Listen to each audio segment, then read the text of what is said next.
Nung mid-90s kasi, pagka-graduate namin,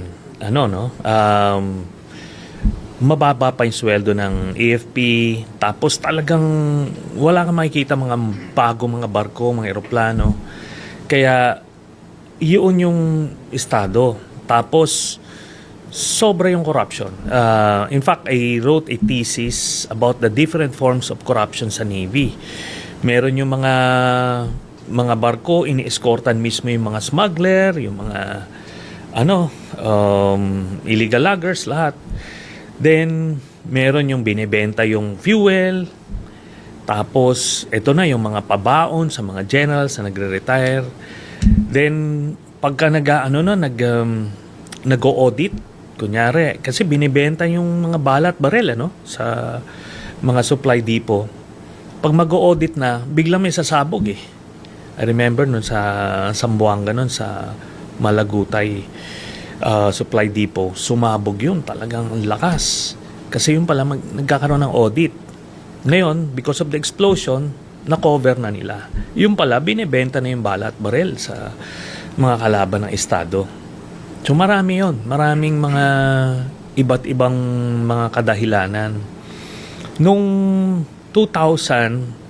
year 2000, nagkaroon ng all-out war with the MILF. Ngayon, ang problema natin noon, sa sobrang ghost delivery ang nagiging practice ng mga bala at baril. Nung nagkaroon ng actual na gera, walang bala sa bodega, sa supply. Kasi dinideclare nila na deliver, pero ghost delivery. Nagkaroon ng pangangailangan talaga.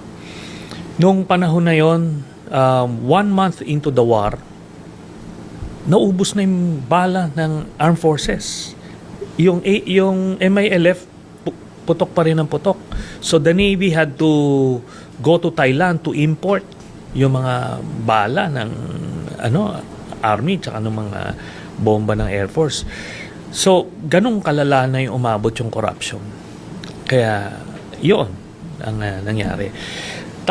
Then, alam mo naman, pagka nagkakaroon ng pagsasama-sama minsan, whether it's alumni homecoming or promotion, doon ang nagko-compare notes.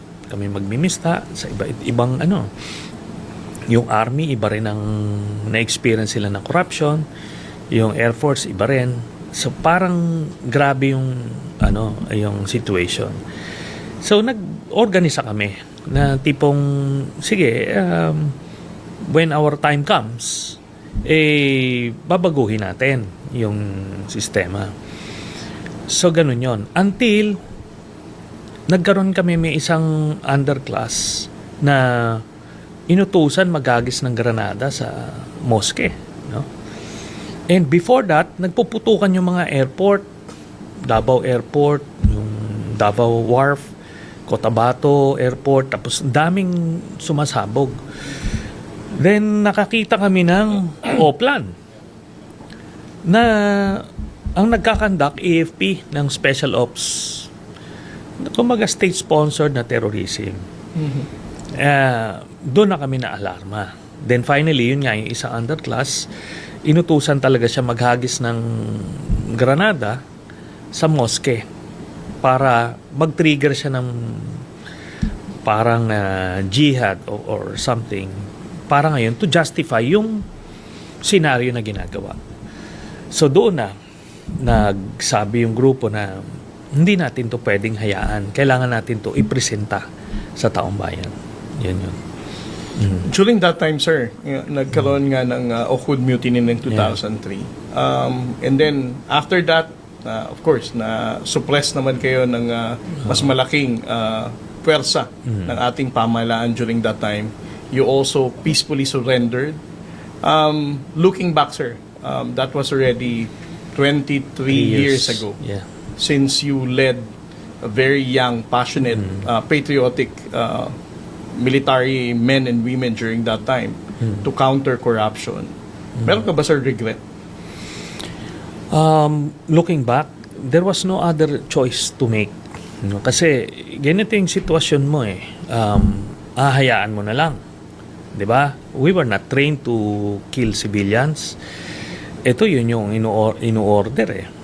So, ang idea dito nung OCOD incident is i-expose ito lahat sa taong bayan, then let them decide. Ganun yon. Kasi mahirap matulog kung knowing na yung mga patayan na against civilians kagagawan nyo. So, hindi tayo trained for that.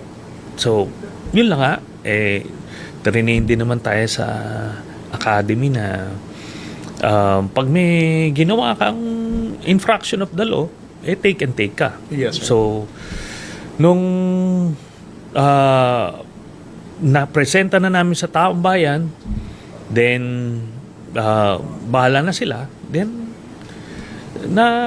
we faced squarely yung repercussions, which is yung pagkakulong. So nakulong kami ng 7.5 years. No? In my case, 7.5 years. May mga ibang mas maaga nakalabas. Yes, sir.